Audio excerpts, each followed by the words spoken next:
Do you ever think about having your music or sound effects stolen, illegally downloaded, or ripped off by somebody, or even worse, finding out that your own music or sound effects are being sold by somebody else and they're making money off of your hard work?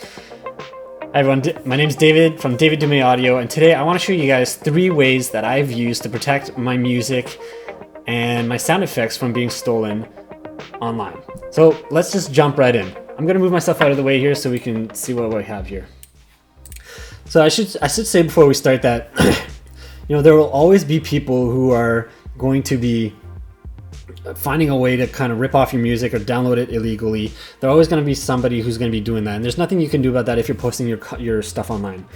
But there are some steps that you can take to make it harder for them to have access to.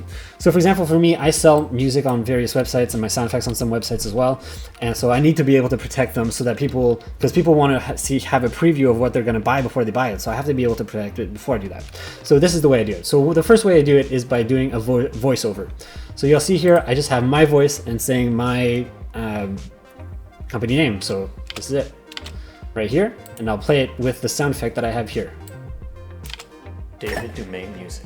There you go. So it shows my sound effect, and then I also have the sound. I have the sound effect, and I also have my company name that I've talked and set David Dumais Music. So all I said is David Dumais Music, and then I can play my sound effects towards the end of that or at the beginning.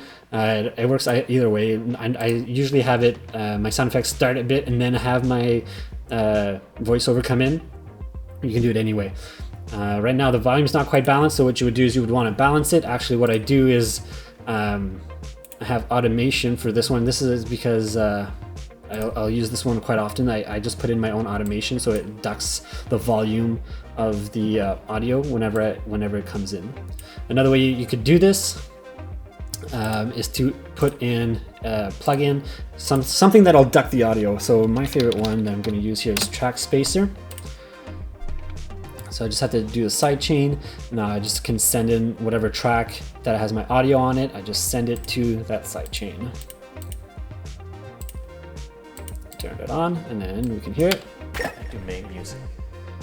There you go. Normally I have the ratio set to about 10, and then that should do fine. David Dumais Music. David Dumais Music. There you go. So all it's doing right there is it's ducking the David Dumais Music whenever the sound effects is playing, and if nothing's playing, then it'll still keep going like normal.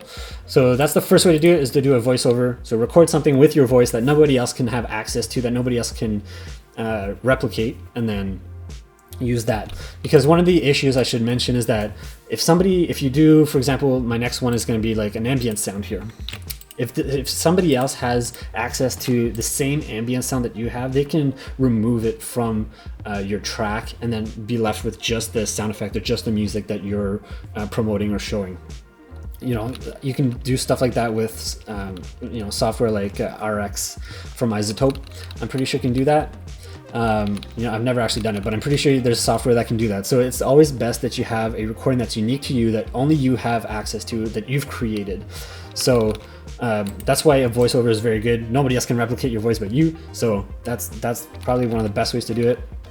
But if you don't want to have your voice or something like that, or you can't for whatever reason, ambient sound is a good way to do it. So here's one that we can use right here.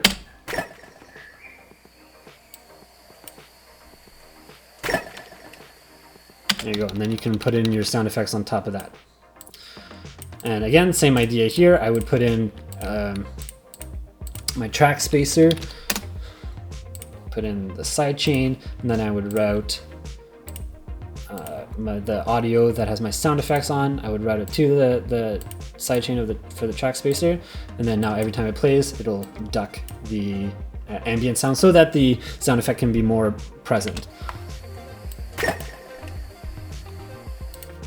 If I do more extreme, you'll kind of hear what this sounds like.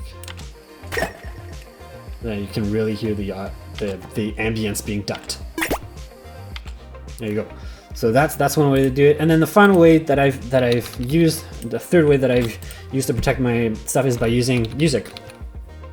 Obviously, this doesn't work if you're trying to protect another track of music. You wouldn't put another track of music over or underneath another piece of music, you would use either ambience or a voiceover. But this works for sound effects, so I'll show you guys here.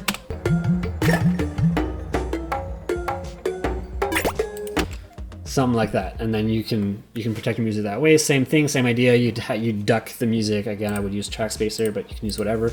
And yeah, same idea there. You would use music to protect your music.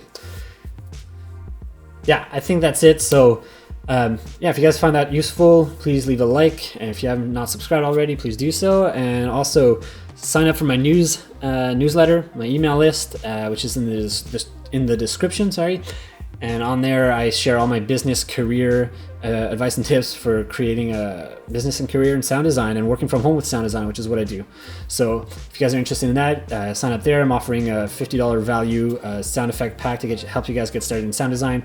Also free coaching for the first 100 people who sign up to the email list. So yeah, check that in the description. If you guys have any comments or questions, leave it in the description, in the comments below. And I think that's it for today. I'll see you guys in the next video. Thanks so much. Bye.